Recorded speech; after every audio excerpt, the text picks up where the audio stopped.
Good morning Saketh గారు. Good morning sir. బావా tiffin ready. అందరినీ పిలిచాను, నువ్వు రా.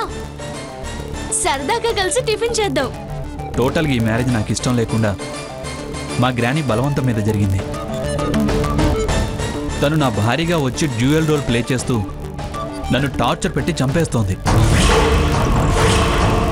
నాకు గ్రానికి మధ్య గ్యాప్ పెంచుతోంది. గ్రాని దృష్టిలో నన్ను విలన్ని చేసింది.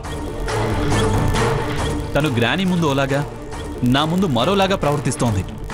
ఇంట్లో ఉండాలంటేనే చిరాకొస్తోంది. ఈ మధ్య గ్యాప్ పెంచుతోంది. గ్రాని దృష్టిలో నన్ను విలన్ని చేసింది. తను గ్రాని ముందు ఓలాగా, నా ముందు మరోలాగా ప్రవర్తిస్తోంది. ఇంట్లో ఉండాలంటేనే చిరాకొస్తోంది. జీవితం మీద విరక్తి కలుగుతోంది. ఎలాగైనా సరే డివోర్స్ ఇప్పించండి సార్. మీరు డివోర్స్ కేసులో ఎక్స్పర్ట్ అని నేను మిమ్మల్ని అప్రోచ్ అయ్యాను. ఈ కేసు గెలిచేదాకా, విడాకులు వచ్చేదాకా సీక్రెట్ మెయింటైన్ చేస్తే మా కంపెనీ కేసులన్నీ మీకే ట్రాన్స్ఫర్ చేస్తాను.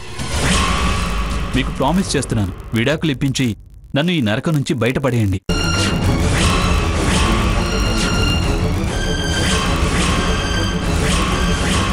బావా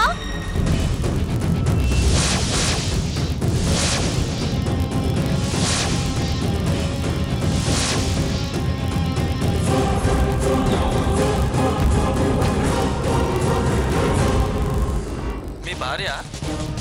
అవును. Exhibition is different in performance. నేను ఆఫీస్కి వచ్చాక అన్ని వివరంగా చెప్తాను డిఎల్ గారు. నేను లాయర్నండి. అయినో వస్తున్నా. ఎంతసేపు అయింది నువ్వు వచ్చి? ఎంతసేపు అవడం ఏంటి, పిలుస్తూనే కదా వచ్చాను. ఎవరు ఫోన్లో? Office manager. డిఎల్ గారు అంటున్నారు. ఏం అనకూడదా? కాన్ఫిడెన్స్ అండ్ లీగల్ మ్యాటర్స్ చూస్తుంటారు, అందుకే డిఎల్ అంటారు. మరి నన్ను ఎండి అనుకుంటాను. అంటే నా పాలిట దయ్యం అని. ప్రేమగా టిఫిన్ కి పిలుచుకెళ్దామని వస్తే దయ్యం భూతం అంటావా? నేనంతా విన్నానులే.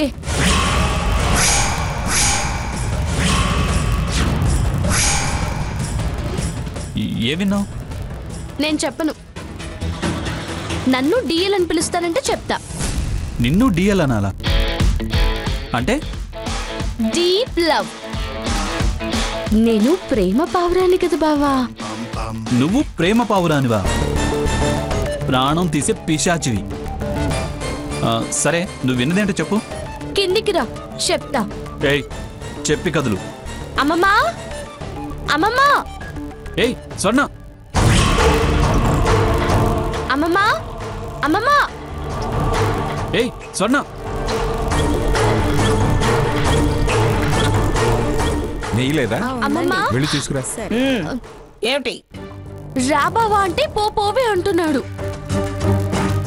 ఏమిటి రా బావా అంటే పోవే అంటున్నాడా?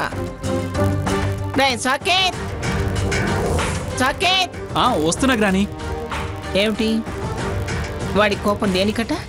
మరి నేను టిఫిన్ చేద్దువు రా బావా అని పిలవడానికి వెళ్ళేసరికి తను ఫోన్లో మాట్లాడుతూ నన్ను చూసి నిన్ను చూసి రా నేనంటే ఫోన్ కట్ చేసి పో గెట్ అవుట్ అన్నాడు.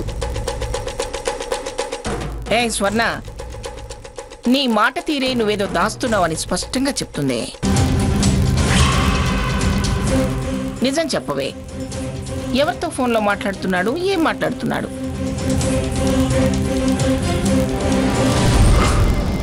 అడిగేది నిన్నే, చెప్పు. అయ్యో, ఎవరితో మాట్లాడుతున్నారో నాకెలా తెలుస్తుందమ్మా? అందులో బొమ్మ ఏమైనా కనిపిస్తుందా? కట్ చేసి కసురుకున్నాడు, అదే చెప్పాను. ఎవరితో మాట్లాడో చెప్పు బావా.